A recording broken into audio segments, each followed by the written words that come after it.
Con los activistas del tema ambiental. Estamos en compañía de Cristina Mamón, de Una Montaña de Gente. Estamos también con los trabajadores de Imparques, nuestra amiga Marlene Sifontes, nuestro amigo José Matute, y también tenemos a Alexander Luzardo, quien nos estaba prácticamente dando una clase a propósito de en qué condiciones se estaba en este país a finales de los 90, desde el punto de vista de lo que eran las reivindicaciones que la sociedad venezolana estaba planteando en materia ambiental.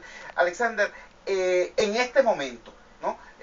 15 años después, ¿cuál es el saldo? Porque, por ejemplo, los venezolanos estamos acostumbrados a situaciones como la que tenemos en materia de embarazo adolescente, que tenemos la mejor legislación del mundo, pero también los peores resultados. Antes de la respuesta de Alexander Luzardo, vamos a tener el placer, prácticamente el honor de escuchar la voz de Mayraleno Cortés. Mayraleno Cortés es de la organización Cuyujaní del Alto Caura. Desde allá nos va a hablar Mayraleno Cortés, quien es una persona, bueno, del sitio, del lugar, vinculado a las comunidades indígenas. Él mismo pertenece a la etnia Yecuana Sanemá. Señor Mayraleno Cortés, bienvenido al Radar de los Barrios.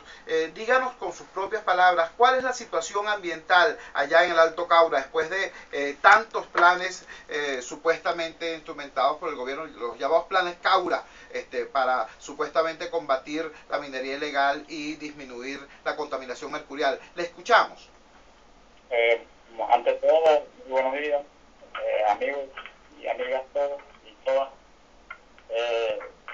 Y bueno, justamente en este momento, hace rato estaba reunido con algunos amigos y algunas personalidades de la zona, bueno, justamente tratando de un poco buscando la posibilidad de buscar solución al respecto, ¿no? a la pregunta que usted hace, ¿no? Bueno, la situación en este momento, a partir de 2006, es cuando entramos, bueno, las comunidades de allá de la zona, de Caura, entramos a esta situación con la incorporación de los mineros ilegales en la zona.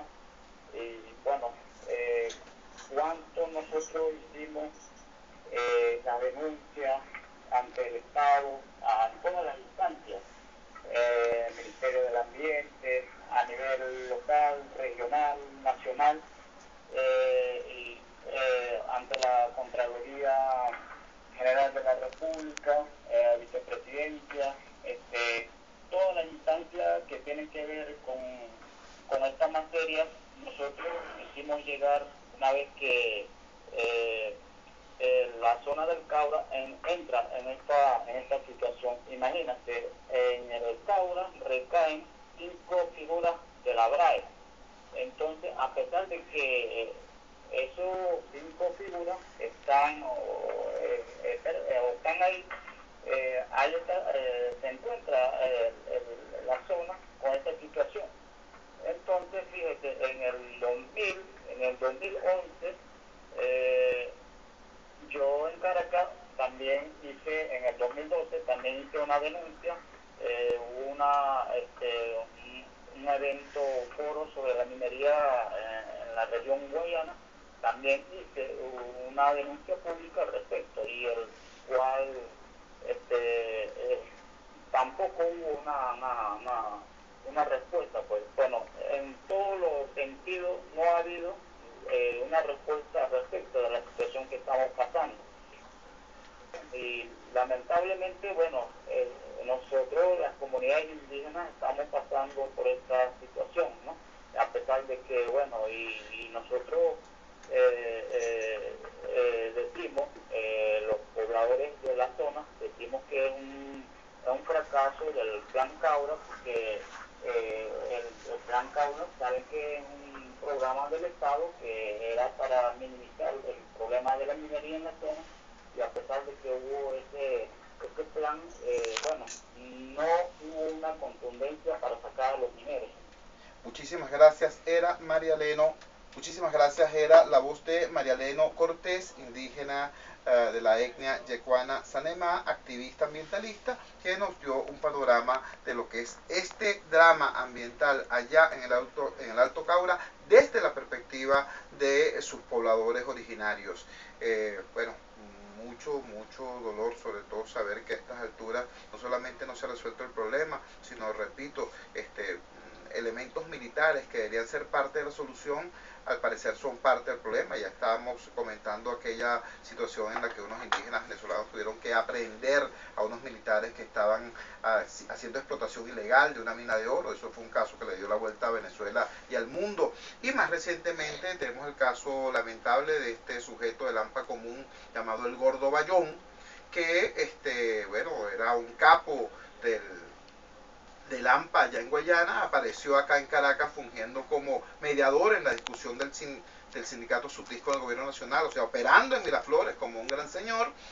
Lo asesinaron, lo asesinó un rival al parecer, y a raíz de eso se supo que el Gordo Bayón, así como otros capos del AMPA en Guayana, tienen conexiones con la mafia del oro porque prestan protección o están involucrados con ese negocio. Entonces, repito, qué dolor saber que a estas alturas no solamente no se ha avanzado, sino que se ha retrocedido de manera sustancial en esas áreas. Y sobre eso estábamos a punto de reiniciar nuestra conversación con Alexander Luzardo. Alexander,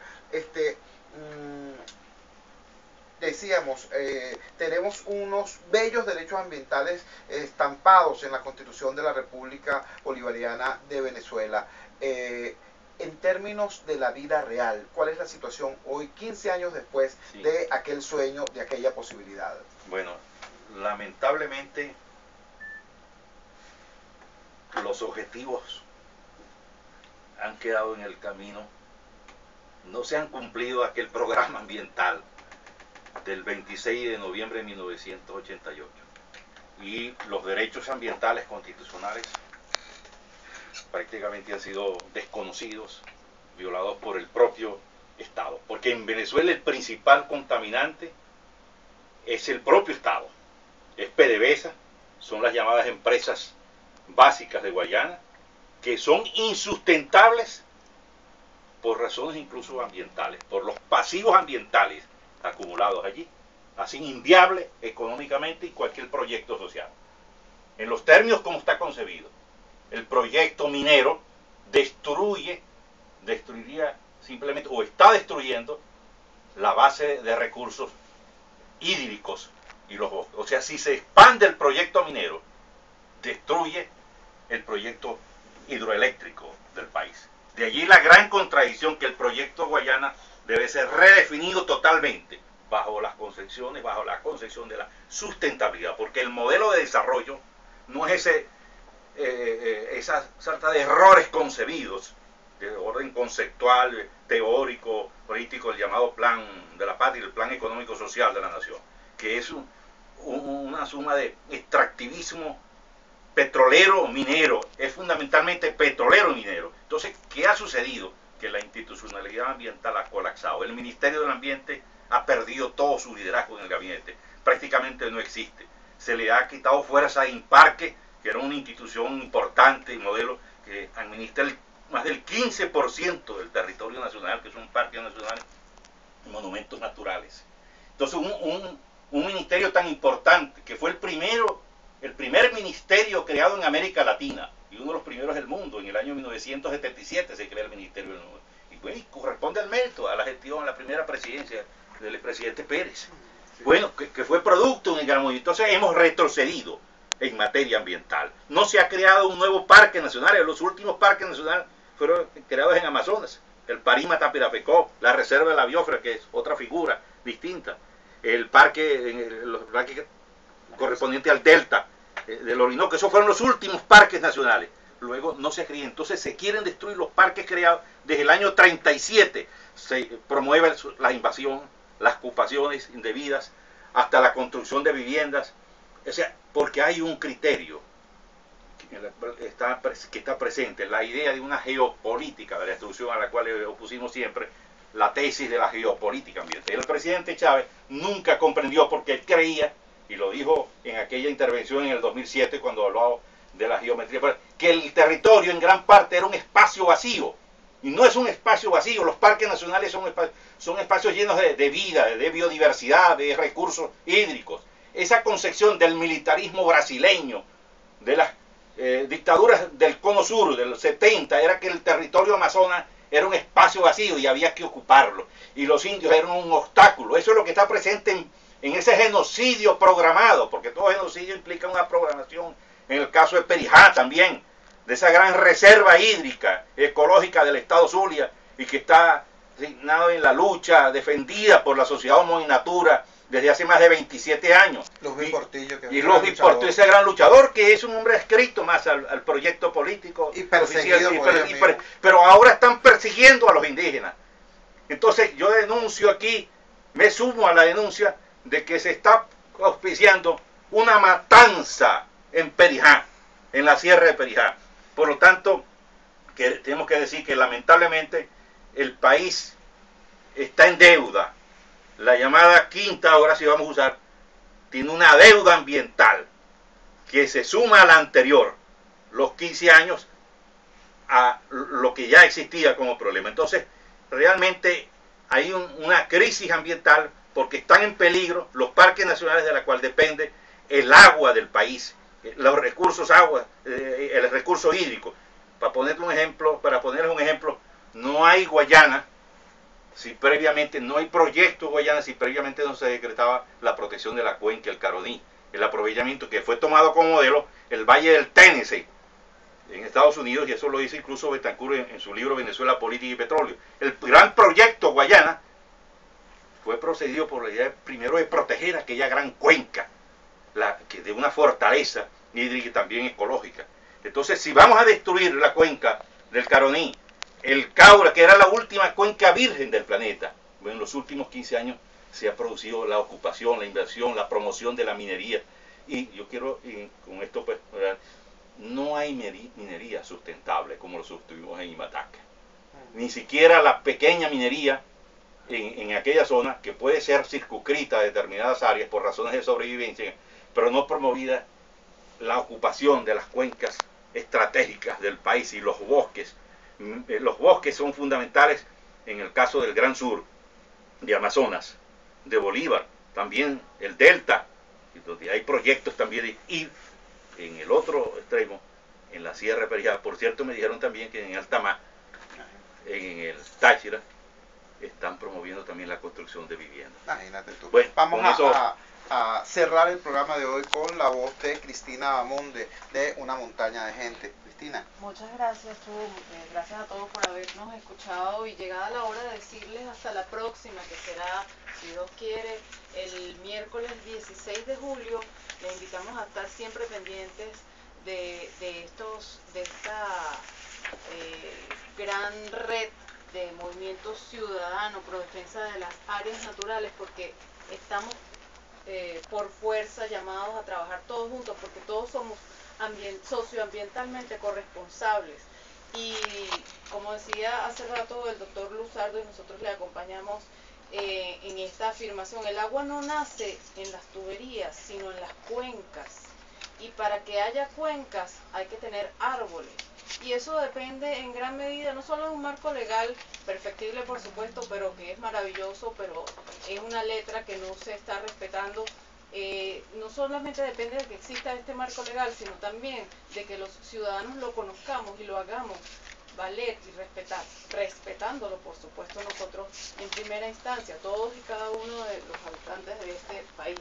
Próximamente estaremos tocando temas de afectaciones en el monumento Pico Codazzi, también de unas irregularidades observadas, constatadas en el Parque Recreacional Agustín Codazzi en el estado de Aragua, casos también observados con respecto al Parque Nacional San Esteban, cuyo sector pitiguado está siendo invadido. Justamente de esto hemos hablado el día de hoy, el tema de las invasiones.